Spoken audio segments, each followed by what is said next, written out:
Kita menantikan berita Nusantara. Ada pemandangan tidak biasa di Balai Kota DKI Jakarta pada Selasa 25 April 2017. Ribuan karangan bunga berjejer memenuhi halaman dan sudut-sudut Balai Kota. Meskipun saat itu sedang tidak ada acara besar.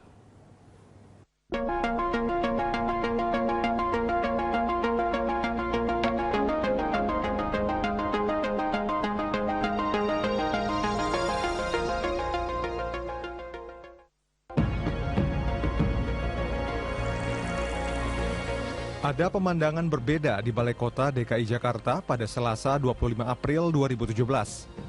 Sejak pagi, masyarakat sudah mengantre ingin bertemu Gubernur Basuki Cahayapurnama.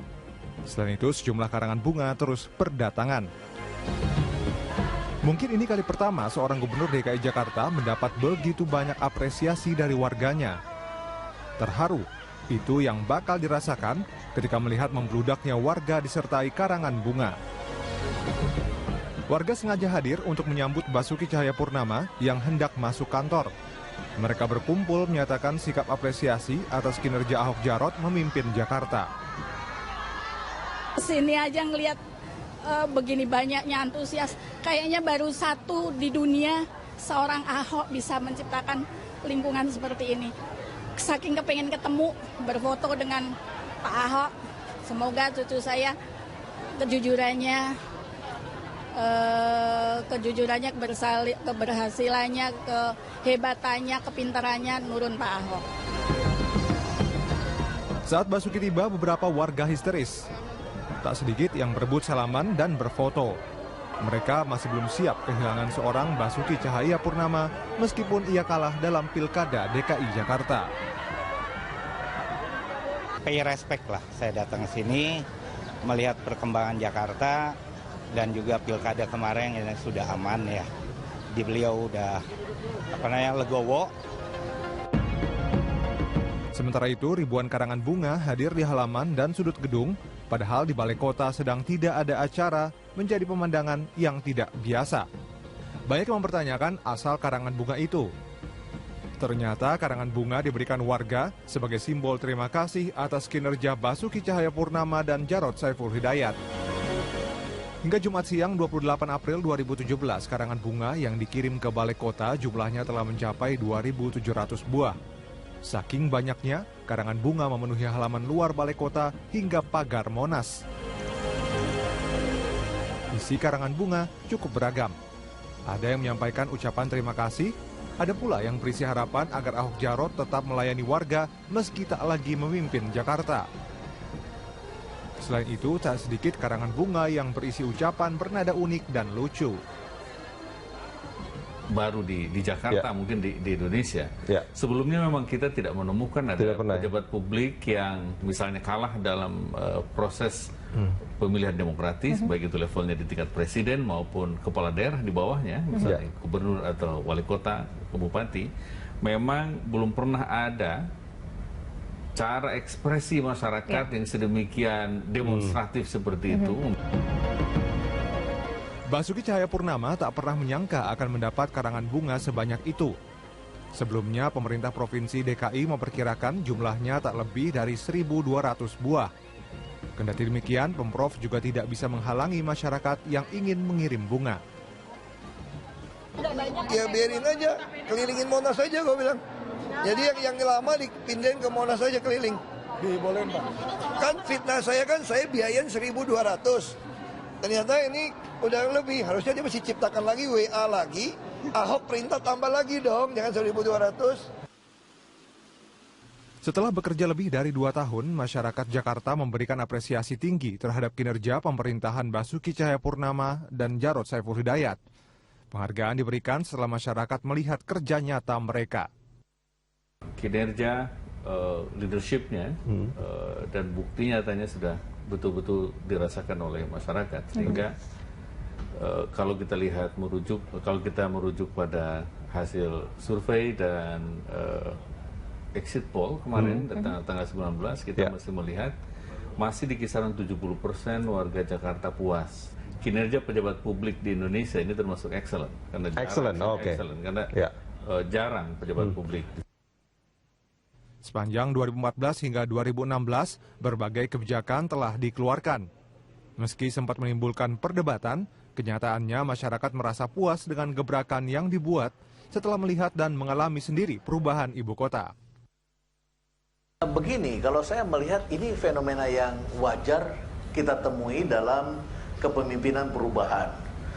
Seorang pemimpin perubahan, dia akan menghadapi banyak ujian karena menghadapi resistensi dan juga banyak orang yang tidak senang karena harus berubah. Kerja keras pemerintahan Basuki Jarot telah membuahkan hasil.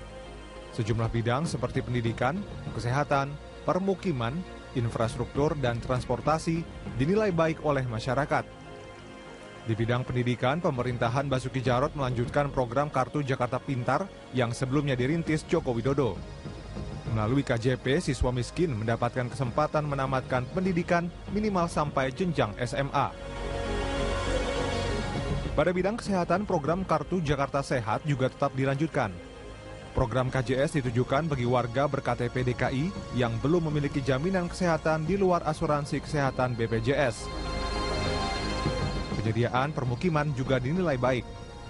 Pembangunan rusunawa hingga 15.000 hingga 20.000 unit telah membantu penyediaan permukiman bagi masyarakat di bantaran sungai. Meskipun penertiban permukiman bantaran sungai menuai kontroversi, nyatanya program itu mendapat apresiasi positif. Pembenahan bantaran sungai telah berkontribusi pada upaya pengendalian banjir. Bidang transportasi juga mendapat penilaian baik. Kebijakan menambah armada bus dan memperluas rute Transjakarta merupakan kebutuhan real masyarakat ibu kota. Di sisi lain, persoalan lingkungan, khususnya pengendalian banjir, juga mendapat apresiasi warga. Upaya pembersihan saluran air oleh petugas penanganan prasarana dan sarana umum cukup efektif menjaga kebersihan lingkungan dan perbaikan drainase. Pengelolaan sampah dan limbah juga mendapat dukungan warga, utamanya ketika Pemprov DKI Jakarta mengambil alih pengelolaan TPS Bantar Gebang pada pertengahan tahun lalu. Saat itu kinerja pihak pengelola dianggap tidak memuaskan.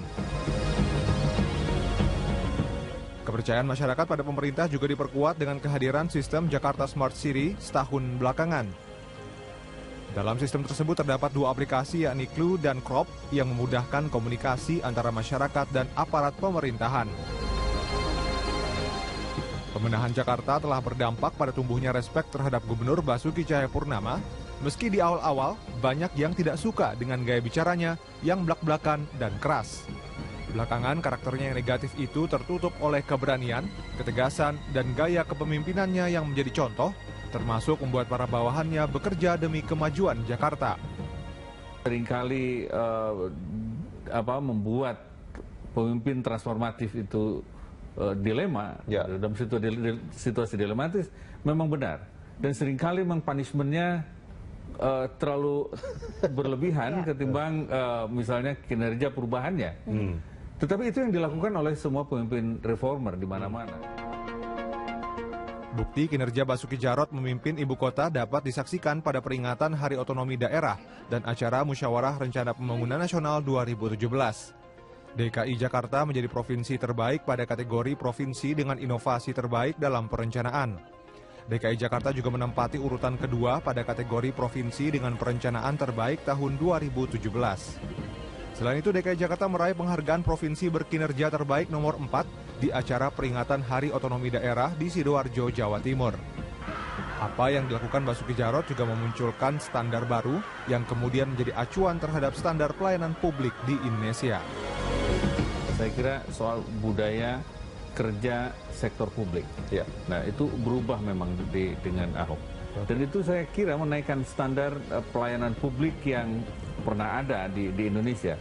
Dan saya tidak heran jika seandainya suatu saat atau bahkan saat ini sudah mulai Jakarta akan menjadi ukuran baru bagi standar pelayanan publik untuk daerah-daerah yang lain, daerah-daerah nasional, gitu.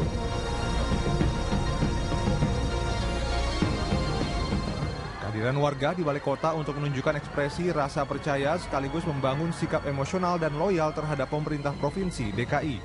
Masyarakat yakin apa yang telah dikerjakan Basuki Jarot tidak sia-sia. Semoga saja tradisi yang baik ini akan terus berlanjut di 5 tahun mendatang ketika warga masih bersedia hadir di Balai Kota menyatakan apresiasinya terhadap kinerja Gubernur dan Wakil Gubernur DKI Jakarta. Tim Liputan, Berita 1.